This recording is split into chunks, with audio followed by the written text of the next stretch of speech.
ఆఖరి ప్రయత్నం ఒకటి చేయండి. మీరు దీక్షగా 42 రోజులు శివాలయానికి ఎవ్వరికీ చెప్పద్దు.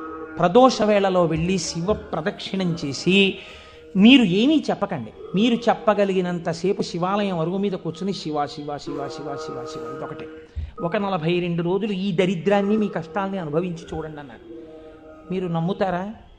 ఆ వ్యక్తి నా దగ్గరికి వచ్చి నా జీవితంలో ఆశించని రీతిలో నా జీవితానికి ఒక కొత్త మలుపు తిరిగిందండి, నేను వరంగల్ వెళ్ళిపోతున్నాను, నేను సెటిల్ అయిపోతున్నానని చెప్పాడు.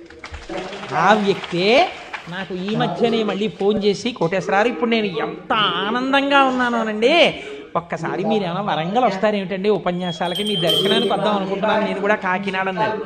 అయ్యా మీరు ఎప్పుడైనా కాకినాడ ఇప్పుడు అక్కర్లేదు, ఎప్పుడో తర్వాత వద్దరు కానీ నేను వరంగల్ ఇప్పుడు మాత్రం రావట్లేదు, నేను వరంగల్ వస్తే చెప్తాను, అప్పుడు మీరు నా దగ్గరికి వద్దురు కానీ తప్పకుండా దర్శనానికి. కళ్యాణి అందులో అంటారే ఏతి జీవంతిమానం